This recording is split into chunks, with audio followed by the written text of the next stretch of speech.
Una de las cosas que me encantaban cuando yo era niño era escuchar a mis padres contar la historia de la familia o historias de la familia. De hecho, podía escucharlas una y otra vez, y era como si siempre fueran nuevas. ¿No? Me imagino que a ustedes les habrá pasado algo similar. Algunas historias eran graciosas, tan graciosas que todavía al día de hoy, cuando yo las cuento, me hacen reír. Pero yo creo que en la mayoría de los casos, la razón por la que me encantaba escuchar esas historias familiares era porque me ayudaban a entender mi propia historia. Aunque yo no lo veía tan claro en aquel momento cuando yo era niño, como puedo verlo ahora, esas historias me ayudaban a entender mejor de dónde vengo y en cierto modo por qué yo soy como soy o por qué soy lo que soy. Yo creo que es por eso que la mayoría de las personas sienten esa necesidad de escuchar su historia familiar, ¿no? Nos ayuda a colocarnos en una especie de mapa genealógico o genealógico. Pero eso cobra más relevancia aún cuando nosotros somos cristianos. Y eso por dos razones. En primer lugar, porque ahora nosotros sabemos que nuestro Dios es el Dios de la historia.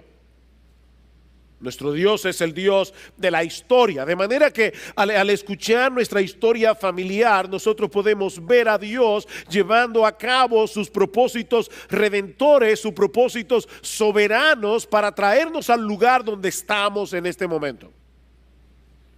Pero en segundo lugar, porque nuestra historia va mucho más allá de lo que considerábamos nuestra historia hasta el momento de nuestra conversión. Ahora nosotros sabemos por las Escrituras que va más allá que de nuestros padres, de nuestros abuelos, de nuestros bisabuelos.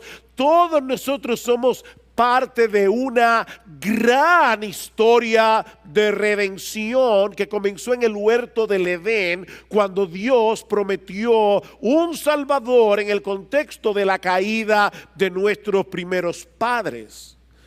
Una historia que se fue desarrollando a través de los siglos hasta la venida de nuestro Señor Jesucristo y hasta ese momento crucial y transformador en que nos encontramos con Él.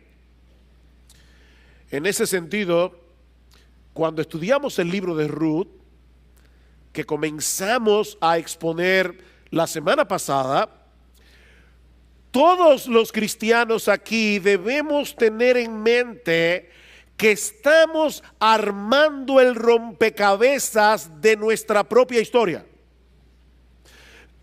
De hecho, yo creo que eso impactaría de una forma significativa nuestra lectura de la Biblia. Entonces, si tú entendieras, si nosotros entendiéramos que esta es la historia de nuestra familia, yo creo que eso impactaría nuestra lectura de la Biblia. Mis hermanos, todas las cosas que sucedieron hace cientos de años atrás para que vos y Ruth se encontraran, sucedieron por amor a ti y a mí si somos cristianos.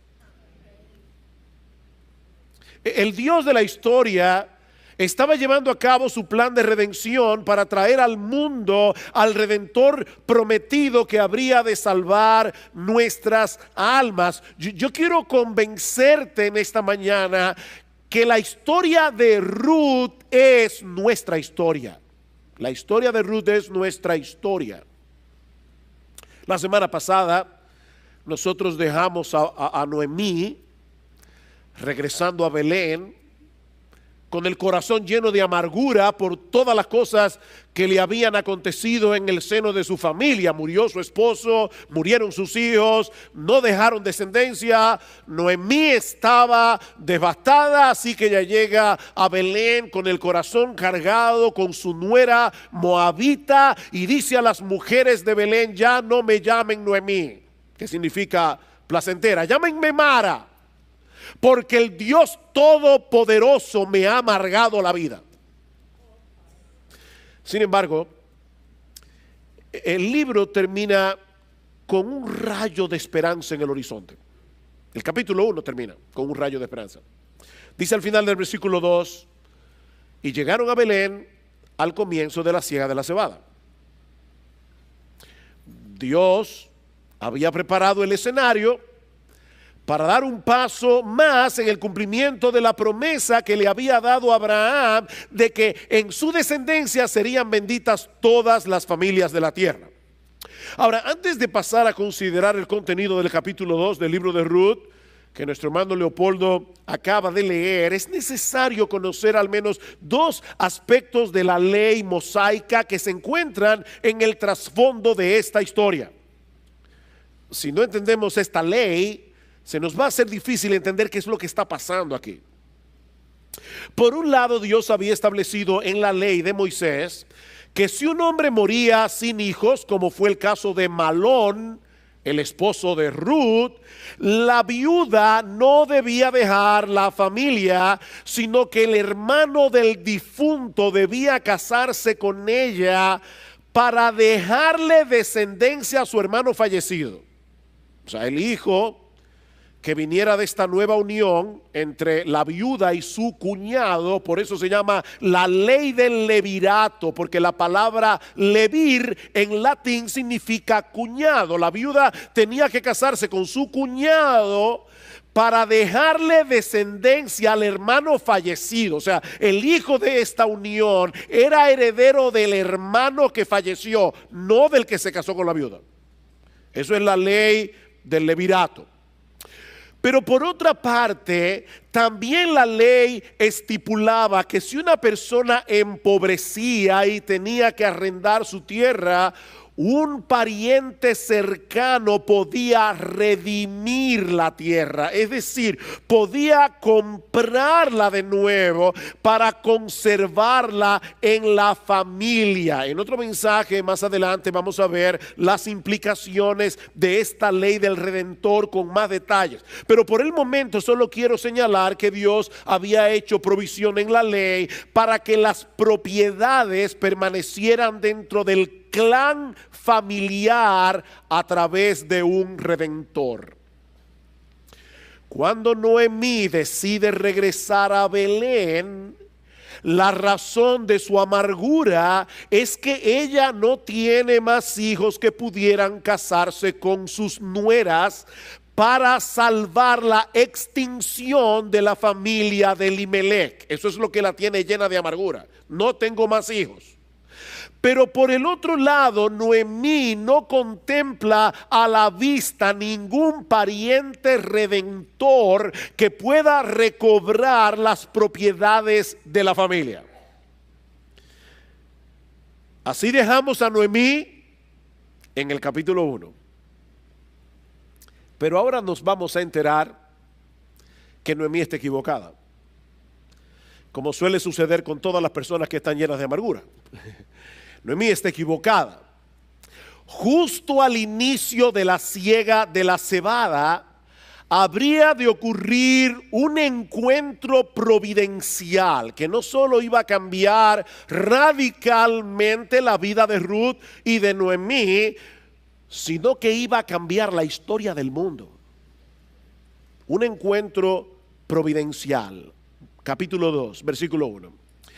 Y tenía Noemí un pariente de su marido, un hombre de mucha riqueza de la familia de Elimelech, el cual se llamaba Booz. No sé si notaron que el autor de la historia te dice dos veces que Booz era familia de Elimelech, era del clan de Elimelech, y por si lo pasaste por alto te lo vuelve a repetir en el versículo 3. Booz era de la familia de Elimelech, pero nos dice también que era un hombre de mucha riqueza, y la palabra hebrea que aparece allí se traduce en otro lugar como valeroso o poderoso. Es por eso que la Nueva Versión Internacional traduce esta frase diciendo que Booz era un hombre rico e influyente de la familia de Elimelech. Ahora, no olviden, mis hermanos y amigos que están aquí en esta mañana, que Ruth no había leído el libro de Ruth. De manera que en este punto de la historia, tú y yo sabemos algo que en ese momento Ruth no sabía. El autor es genial, como él va armando la trama aquí. Él ya nos dice algo que Ruth no sabía en ese momento de la historia. Estas dos viudas están solas en Belén, necesitaban alimento. De hecho, vamos a ver más adelante que Elimelech le había dejado de herencia una propiedad a Noemí, pero al no haber varones en la familia, no había quien labrara la tierra, así que alguien tenía que salir a buscar alimento. Y aquí viene el versículo 2. Y Ruth, la moabita, dijo a Noemí: te ruego que me dejes ir al campo a recoger espigas en pos de aquel a cuyos ojos halle gracia. ¿Recuerdan ustedes en el capítulo 1 cómo Noemí oraba por sus nueras y le pedía a Dios que su misericordia, su gesed estuviera sobre ellas? La palabra gesed en hebreo es una palabra muy difícil de traducir en español, pero da la idea de un amor de pacto, da la idea de esa fidelidad de Dios en su amor para con su pueblo, con el cual él había hecho un pacto. Y ahora Ruth le está diciendo a su suegra Noemí: déjame ir al campo a espigar, a ver si yo hallo gesed ante los ojos de algún propietario del campo. La oración que Noemí había hecho por sus nueras en el capítulo 1, ahora Dios la va a responder de una manera sorprendente, porque el Dios del Antiguo Testamento es el mismo Dios del Nuevo Testamento, que responde más abundantemente de lo que pedimos o entendemos. Así que Noemí le dice a su nuera: si eso es lo que quieres hacer, ve, hija mía. Y Ruth sale a espigar. Dios, en su bondad, en su gesed, había hecho provisión en la ley para el sostén de los pobres en general, para el sostén de las viudas y para el sostén de los extranjeros.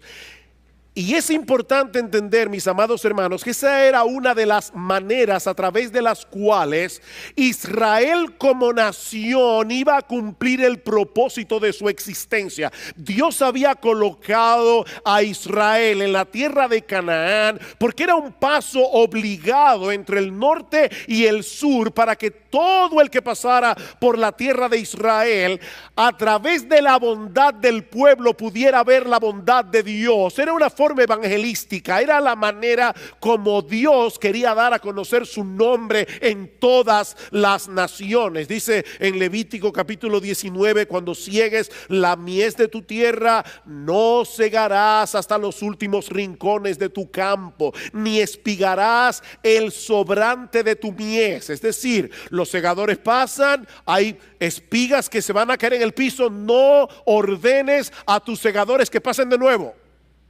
Que las espigas que caigan en el piso queden allí. Tampoco rebuscarás tu viña, ni recogerás el fruto caído de tu viña. Lo dejarás para el pobre y para el extranjero. Yo soy el Señor vuestro Dios. Déjalo para el pobre y para el extranjero. Y en Deuteronomio capítulo 24, en el versículo 19, vemos cuál es la razón que está detrás de todo esto. Dios le dice al pueblo de Israel en el versículo 22: recordarás, harás todo esto que acabo de mandar aquí, de no recoger las espigas en los rincones, etcétera. Recordarás que tú fuiste esclavo en la tierra de Egipto. Por tanto, yo te mando que hagas esto.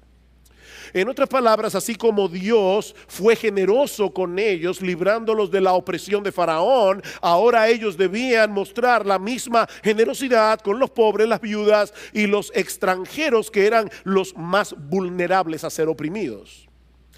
Ahora, mis hermanos, ¿ustedes recuerdan cuándo sucedió esta historia? En el tiempo de los jueces, en el peor momento de la historia de Israel.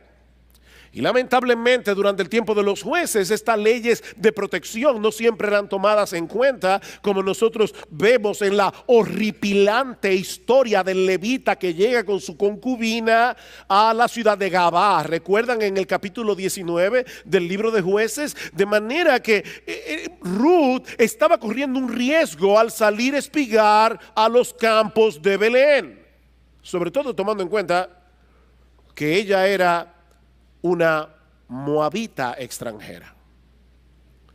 Pero Ruth tenía fe en el Dios de Israel, no en los israelitas. Y amparada en esa fe, ella decide salir al campo a buscar alimento. Versículo 3.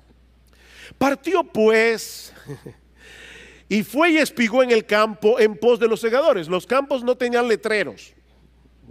Ni siquiera tenían verjas. De hecho, yo recuerdo cuando era niño, una de las historias que mi papá me hacía es que cuando él vivía en Palestina, uno tenía derecho a entrar en cualquier campo y comer del fruto que estuviera en el árbol.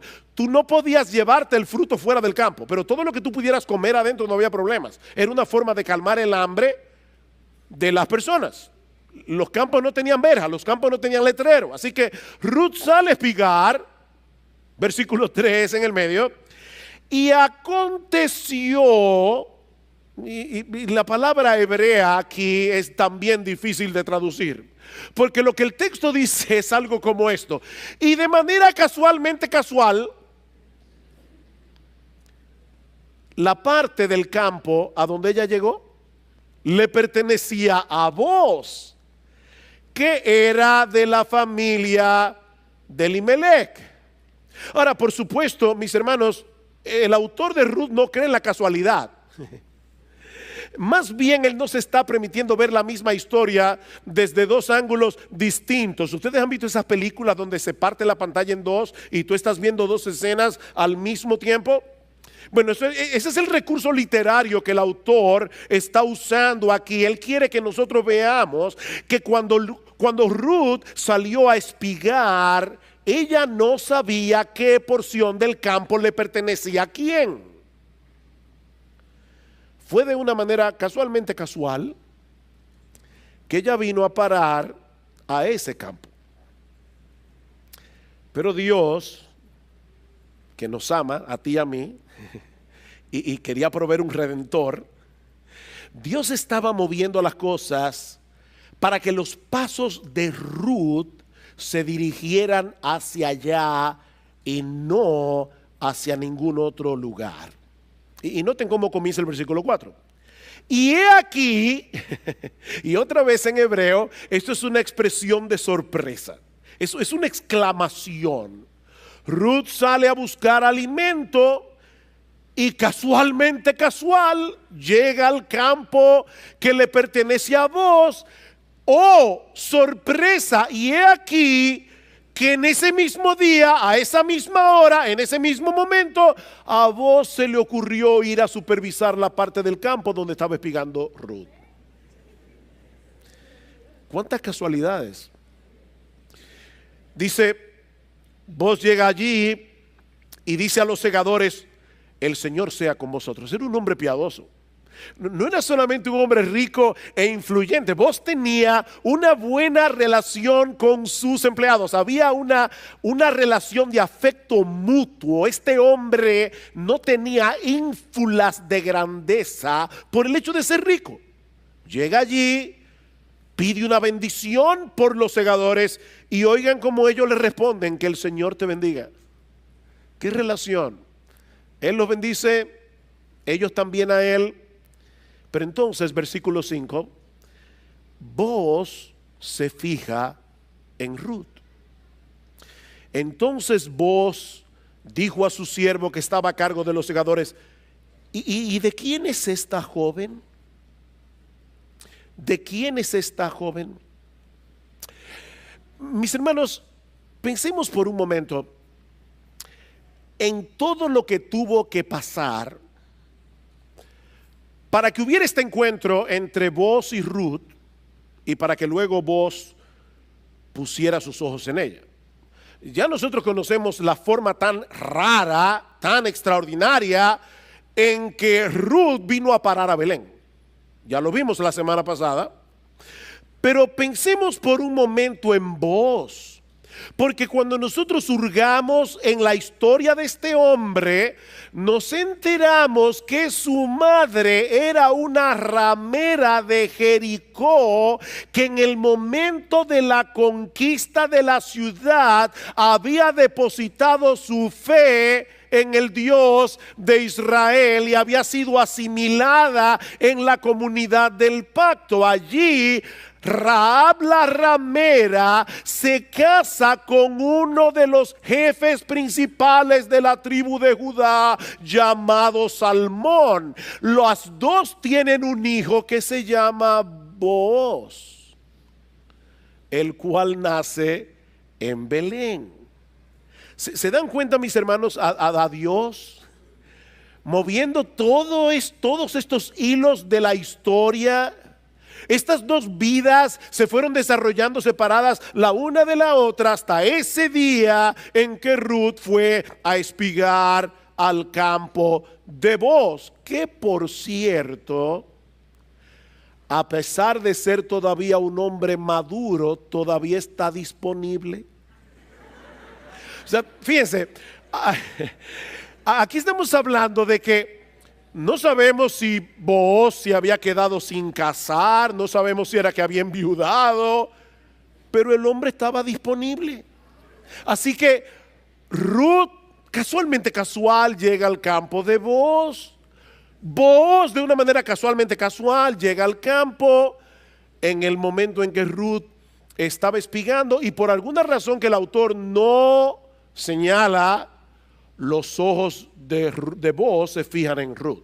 Y yo sé que algunos aquí, ¿verdad?, ya con una mente romántica deben estar pensando, eso fue que Booz quedó flechado con la hermosura de Ruth. Y por supuesto ya se imaginan a Booz como una especie como de George Clooney, que cuando Ruth lo vio, su corazón comenzó a palpitar. Ok, quítense a Hollywood de la cabeza, porque yo creo que más adelante vamos a ver que Booz estaba interesado en Ruth, pero yo creo que en este momento de verdad ese romanticismo puede hacernos perder algunas cosas más importantes en la historia. Cuando Booz pregunta, ¿y quién es esta joven? Y puede ser que sencillamente se fijó en ella porque nunca antes la había visto. No quiero matar el romanticismo, pero tal vez simplemente fue que nunca antes la había visto allí en su campo. Así que él pregunta, ¿y ella quién es? Respuesta, versículo 6. Y el siervo a cargo de los segadores respondió y dijo, es la joven moabita que volvió con Noemí de la tierra de Moab. Y ella dijo al jefe de los segadores, te ruego que me dejes espigar y recoger tras los segadores entre las gavillas. Y vino y ha permanecido desde la mañana hasta ahora, solo se ha sentado en la casa por un momento. Nosotros vamos a ver luego que Booz ya había oído un reporte de Ruth. No la conocía personalmente, pero ya tenía una buena reputación de ella. Pero ahora con la respuesta del jefe de los segadores, Booz está añadiendo a lo que él piensa de Ruth, a todas las virtudes que ha oído de Ruth, el hecho de que esta muchacha era laboriosa. Ruth no había parado de trabajar desde la mañana hasta el momento en que Booz llega al campo. Así que Booz se acerca a Ruth y por primera vez habla con ella. Y eso nos lleva de la mano a nuestro segundo encabezado. Ya vimos un encuentro providencial entre Booz y Ruth. Veamos ahora una bondad inusual. Una bondad inusual. La bondad de Booz hacia Ruth. Versículo 8. Entonces Booz dijo a Ruth, oye, hija mía. ¿Se dan cuenta ¿Cómo se refirieron a ellas? A ella el jefe de los segadores, la moabita. Pero vos le llama hija mía. Oye, hija mía, no vayas a espigar otro campo. Tampoco pases de aquí, sino quédate con mis criadas. Fíjate en el campo donde ellas ciegan y síguelas, pues he ordenado a los siervos que no te molesten. Cuando tengas sed, ve a las vasijas y bebe del agua que sacan los siervos. Mis hermanos, vos le está dando permiso a Ruth para que espigue como cualquiera de sus criadas. En otras palabras, él no la está tratando como a una extranjera. Él la está tratando como a una israelita. Y no conforme con eso, más adelante la invita a comer en su mesa, versículo 14. Y a la hora de comer, vos le dijo, ven acá para que comas el del pan y mojes tu pedazo del pan en el vinagre. Así pues ella se sentó junto a los segadores, y no pierdan de vista ese detalle, y él le sirvió el grano tostado. Él se lo sirvió.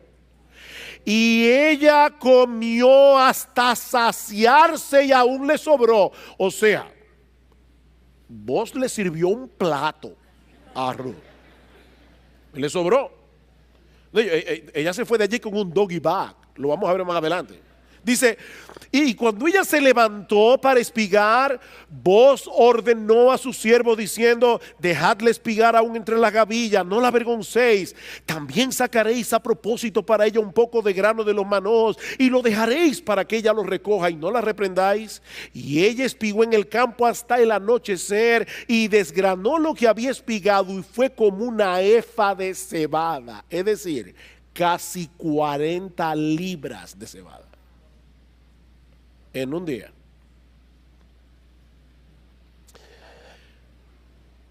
Eso habla mucho de la diligencia de Ruth, pero también de la bondad de Boaz. Y ahora los románticos me van a preguntar, ¿y ahora, pastor? No podemos decir que este hombre está flechado. O sea, miren todo lo que él hace por ella. Le pide que se quede en su campo, él se lo pidió. Se asegura de que no sea maltratada, de que nadie la avergüence. La invita a comer en su mesa y le da una provisión súper abundante. Puede ser que el autor quiera que nosotros leamos entre líneas que algo está pasando aquí en el corazón de Boaz. Sin embargo, antes de ver la respuesta de Boaz, de por qué él está tratando a Ruth de esa manera, veamos la pregunta de Ruth en el versículo 10. Ella bajó su rostro, se postró en tierra y le dijo, ¿por qué he hallado gesed? ¿Por qué he hallado gracia ante tus ojos para que te fijes en mí siendo extranjera? Ruth está preguntando aquí lo que el lector del libro se pregunta cuando lee acerca de la bondad de Boaz. ¿Por qué Boaz está siendo tan bondadoso con ella? Era viuda, era pobre, era extranjera. Ruth estaba en la parte más abajo de la escala social. Eso es lo que nos está diciendo el autor. Así que Ruth está muy consciente de que ella no tenía ningún derecho. Tal vez cuando ella salió de la casa esa mañana en busca de alimento, ella sabía que se estaba exponiendo a ser maltratada, a ser avergonzada por el hecho de ser una moabita. Por eso ella reacciona con asombro y reacciona con gratitud y humildad ante la bondad de Boaz. ¿Saben por qué? Porque ella sabe que no lo merece. Ella sabe que no lo merece. De hecho, más adelante, en el capítulo 13, en el versículo 13, Ruth le dice a Boaz que ella ni siquiera estaba a la altura de sus criadas. Miren, mis hermanos, ese espíritu es tan extraño en el día de hoy. Nosotros peleamos tanto por nuestros derechos. Ese espíritu es tan extraño, pero es lo que la gracia está supuesta a hacer en el corazón de una mujer creyente. Mis hermanas, escúchenme bien. Ruth está exhibiendo aquí, en este pasaje, el verdadero adorno de una mujer piadosa. Eso es lo que dice Pedro en su primera carta: vuestro atavío, vuestro adorno, no sea el externo de peinados ostentosos, de adornos de oro o de vestidos lujosos, sino el interno, el del corazón, en el incorruptible ornato de un espíritu afable y apacible, de un espíritu tierno y sereno, que es de grande estima delante de Dios, porque así se ataviaban también aquellas santas mujeres, dice Pedro, que esperaban en Dios, estando sujetas a sus maridos. Ustedes se dan cuenta de la conexión aquí. Esperaban en Dios, y porque esperaban en Dios no iban por la vida reclamando sus derechos. Ese adorno, ese espíritu tierno, sereno, delicado, es parte de la fe en Dios de una mujer verdaderamente piadosa. Una cosa es consecuencia de la otra. No todas esas santas mujeres de las que Pedro está hablando aquí tenían el mismo temperamento ni la misma personalidad. Algunas eran introvertidas, otras eran extrovertidas, pero independientemente de la personalidad, lo que Pedro está diciendo es que todas esas santas mujeres exhibían ese adorno incorruptible de un espíritu tierno y sereno, que es de gran estima delante de Dios. Y ahora déjame hacerte una pregunta, y esta pregunta va tanto para los hombres como para las mujeres. ¿Cómo reaccionas ante las muestras de bondad que otros tienen hacia ti? ¿Cómo tú reaccionas? ¿Lo das por sentado? Porque aunque no lo digas con tu boca, en el fondo de tu corazón piensas que te lo mereces. ¿O te sientes lleno de gratitud e incluso sorprendido de que alguien te trate con bondad? Mis hermanos, el orgullo y la gratitud están tan separados entre sí como el cielo del infierno. Ruth no podía entender por qué Booz la está tratando con tanta bondad. Y la respuesta de Booz es todavía más sorprendente. Versículo 11. Aquí está la razón. Y Booz le respondió y dijo: todo lo que has hecho por tu suegra después de la muerte de tu esposo me ha sido informado en detalle. Y cómo dejaste a tu padre, a tu madre y tu tierra natal y viniste a un pueblo que antes no conocías. Que el Señor recompense tu obra y que tu remuneración sea completa de parte del Señor, no de parte mía, de parte del Señor Dios de Israel, bajo cuyas alas has venido a refugiarte.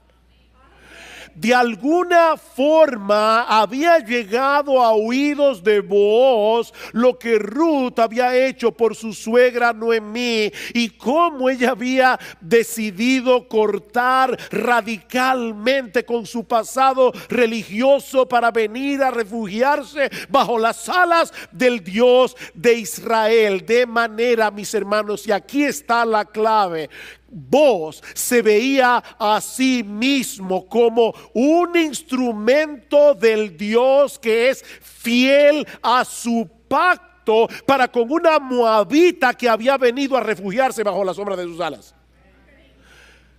Hija mía, tú viniste a refugiarte bajo el Dios de Israel. Yo solamente soy un instrumento de ese Dios para mostrarte su bondad para contigo.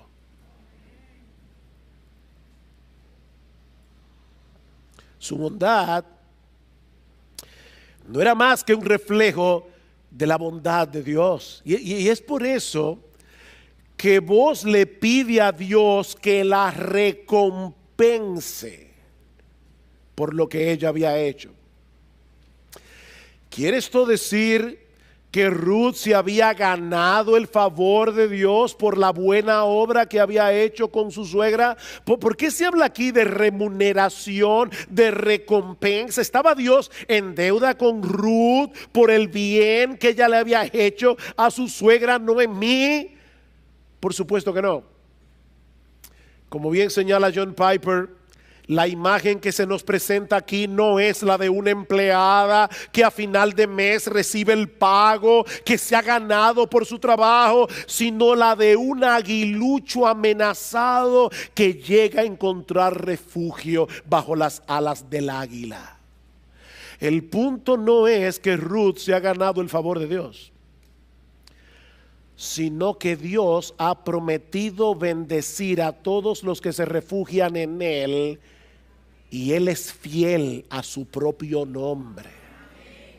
Mis hermanos, Dios ha comprometido su honor en hacerle bien a aquellos que se refugian bajo la sombra de sus alas. Dice el salmista en el Salmo 57: ten misericordia de mí, oh Dios, ten misericordia de mí, porque en ti ha confiado mi alma, y en la sombra de tus alas me ampararé hasta que pasen los quebrantos. La razón por la que el salmista le está pidiendo a Dios que se apiade de él y que tenga misericordia de él es porque él ha venido a refugiarse bajo sus alas. Oh Dios, tú has prometido bendecir no a aquellos que deciden ganarse tu favor haciendo cosas por ti, sino a aquellos que esperan confiados en lo que tú puedes hacer por ellos.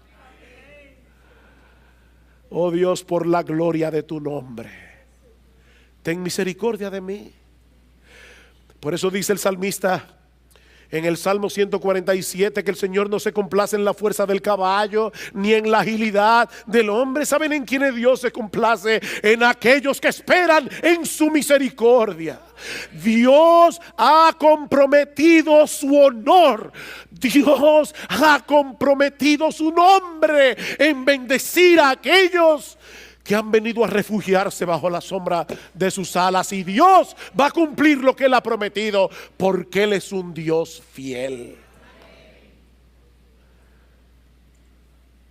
Ruth había sido capaz de dejar el refugio de su casa paterna en Moab. ¿Saben por qué?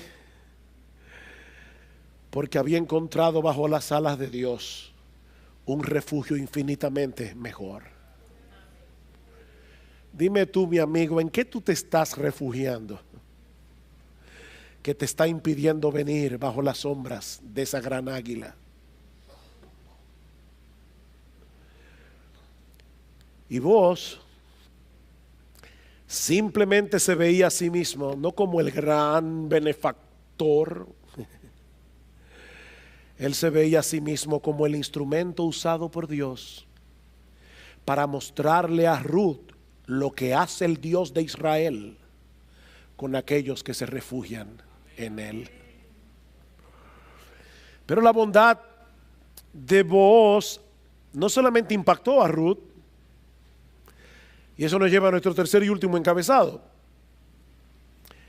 la teología de Noemí refinada. La teología de Noemí refinada. Ya vimos un encuentro providencial, una bondad inusual, y ahora vemos en los versículos finales una teología refinada. Cuando Ruth regresa del campo al caer la noche, ya ustedes se pueden imaginar la tremenda sorpresa que se lleva Noemí. Versículo 18. Y lo tomó el efa de cebada y fue a la ciudad. De hecho, Ruth era joven, yo creo que era hermosa, pero era fuerte. 40 libras de cebada y el doggy bag. Dice, y lo tomó y fue a la ciudad, y su suegra vio lo que había recogido y sacó también lo que le había sobrado después de haberse saciado. Eso fue lo que le sirvió Booz en el plato. Y se lo dio a Noemí. Y entonces Noemí, por favor, lean la historia con imaginación. ¿Ok? O sea, no fue que Noemí le dijo, oye, ¿dónde fue que tú espigaste hoy? No. Entonces su suegra le dijo, ¿dónde espigaste? ¿Y dónde trabajaste hoy? Bendito sea aquel que se fijó en ti. Y ella informó a su suegra con quién había trabajado y dijo, el hombre con el que trabajé hoy se llama Booz.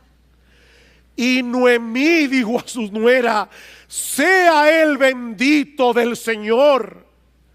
Y permítanme aquí traducir un poco más literal el texto. Sea él bendito del Señor, quien no ha rehusado su bondad, ni a los vivos, ni a los muertos. ¿Quién es el que no ha rehusado su bondad? Vos, oh Dios. Mis hermanos, en el texto hebreo nosotros vemos que Noemí está hablando de Dios. Su teología ha comenzado a refinarse aquí. Sea el bendito del Señor, quien no ha rehusado su bondad, ni a los vivos ni a los muertos. Oh, le dijo también Noemí, el hombre es nuestro pariente, es uno de nuestros parientes más cercanos. Él puede redimirnos. Eso es lo que Noemí le está diciendo. Ella está celebrando aquí la bondad de Dios, que se ha manifestado a través de la bondad de Booz. Pero también está celebrando el hecho de que Dios guiara a Ruth precisamente a espigar al campo cuyo dueño podía ser el redentor de la familia. Por eso alguien ha dicho que repentinamente Noemí parece haber cambiado de humor, de actitud y de doctrina. Repentinamente. Noemí había estado bien clara desde el principio en cuanto a la soberanía de Dios. Eso lo vimos el domingo pasado. Lo que ella había perdido de vista era su bondad. De hecho, la última vez que escuchamos a Noemí en el libro, ella está manifestando su amargura a las mujeres de Belén por la forma como Dios la había tratado. Y aun cuando Ruth le pide permiso para salir al campo a espigar, ella simplemente le dice, ve, hija mía. Ninguna palabra de bendición para su nuera. Noemí ni siquiera le pidió a Dios que la protegiera. Ve, hija mía. Pero cuando llegamos al versículo 19, todo ha cambiado. Todo ha cambiado. Noemí ha pasado de la desesperación a la esperanza. Noemí ha pasado de la queja a la gratitud. Ella está comenzando a ver lo que antes no veía, que ese Dios soberano que posee un control absoluto sobre todas las cosas que nos acontecen también es bueno, también es tierno, también es compasivo y misericordioso. De tal manera que podemos seguir confiando en Él en medio de sus providencias más oscuras. La amargura de Noemí está comenzando a convertirse en alabanza. Aunque ella todavía no puede prever el final de la historia, ella tiene razones para sospechar que en el corazón de Booz hay un interés no manifestado en Ruth. Versículo 21. Entonces Ruth la moabita dijo, además, él me dijo, debes estar cerca de mis siervos hasta que hayan terminado toda mi cosecha. Quédate aquí, hija mía.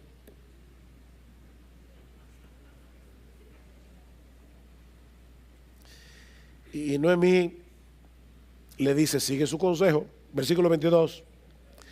Y Noemí dijo a Ruth su nuera: es bueno, hija mía, que salgas con sus criadas, no sea que en otro campo te maltraten.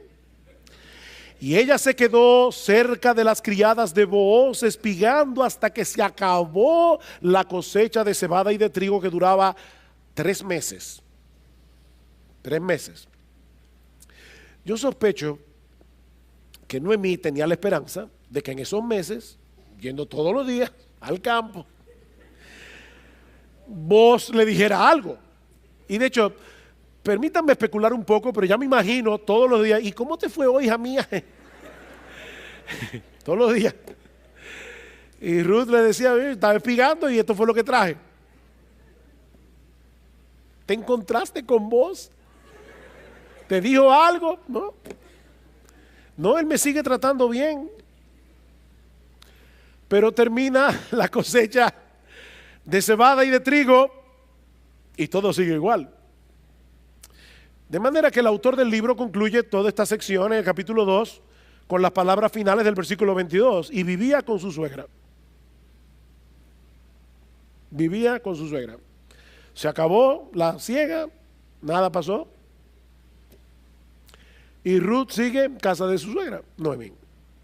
Por supuesto, Noemí no estaba dispuesta a quedarse de brazos cruzados, esperando pacientemente que pase lo que tenga que pasar. No, ella comenzó a tramar un plan. Pero eso lo veremos el domingo que viene.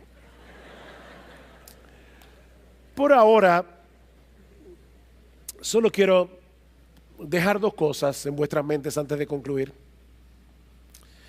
La primera, mis hermanos, y yo sé que esta historia es simpática, nos hace reír,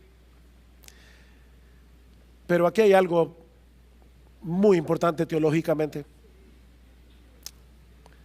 Mis hermanos, esta historia nos enseña la enorme importancia de estar apercibidos todo el tiempo de la bondad inmerecida de Dios en nuestras vidas. Fue por perder de vista la bondad de Dios que Noemí se llenó de amargura. Pero fue al percibir la bondad de Dios a través de este encuentro providencial entre Ruth y Booz que su amargura se convirtió en esperanza. De hecho, nosotros podemos llegar más lejos y decir que fue por la bondad de Dios que Booz fue bondadoso. Y fue por esa misma bondad que Ruth reaccionó con gratitud. Nuestra teología es defectuosa y aún blasfema cuando divorciamos la soberanía de Dios del amor de Dios. Cuando divorciamos la soberanía de Dios de la compasión de Dios, de la ternura de Dios, de la bondad de Dios. Es por eso, mis hermanos, que Satanás hará todo lo que esté a su alcance para que perdamos de vista la realidad de que nuestro Dios es bueno y de que para siempre es su misericordia. Ese es uno de los ataques más fieros del diablo contra su pueblo. Hacerles perder de vista la bondad de Dios. Así ha sido desde el huerto del Edén, con que Dios os ha dicho: no comáis de ningún árbol. ¿Y sabes cómo el diablo hace eso? Por un lado, llevándonos a creer que somos merecedores de cosas que no merecemos. Llevándonos a creer que somos merecedores de cosas que no merecemos. ¿Saben para qué? Para que dejemos de valorar todo lo que Dios nos da sin merecerlo. Es de gracia, mis hermanos, todo lo que recibimos de la mano de Dios, y es únicamente porque estamos en Jesús. Es de gracia. No somos merecedores del favor de Dios. Pero por el otro lado, Satanás nos lleva a fijar la vista en las circunstancias difíciles de nuestras vidas para que lleguemos a perder de vista su amor redentor en Cristo. Y de ahí mi segunda aplicación en esta mañana. ¿Qué fue lo que transformó la teología de Noemí? ¿Qué fue lo que impactó a esta mujer?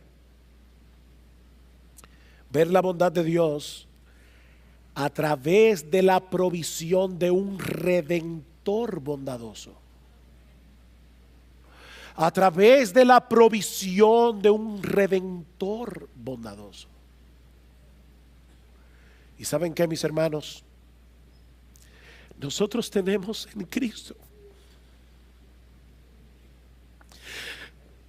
un redentor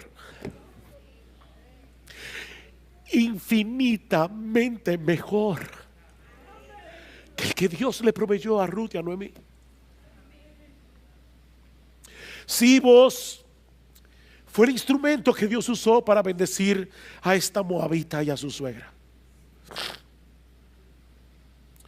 A esta moabita que había venido a refugiarse bajo las alas del Dios de Israel.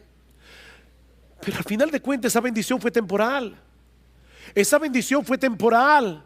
Mis hermanos, todos nosotros tenemos ahora un mejor entendimiento que Noemí, que Ruth y que Booz de lo que Dios estaba haciendo a través de esta historia. De hecho, todos nosotros tenemos ahora un mejor entendimiento que el autor del libro de Ruth, porque nosotros podemos ir al Nuevo Testamento y leer en el primer capítulo del Evangelio de Mateo y ver en la genealogía de nuestro Señor Jesucristo los nombres de Ruth, de Rahab la ramera, de Booz y de Obed, el hijo que tuvieron Ruth y Booz, padre de Isaí, padre del rey David. Nosotros podemos leer eso ahora en el Nuevo Testamento. El autor del libro de Ruth no podía.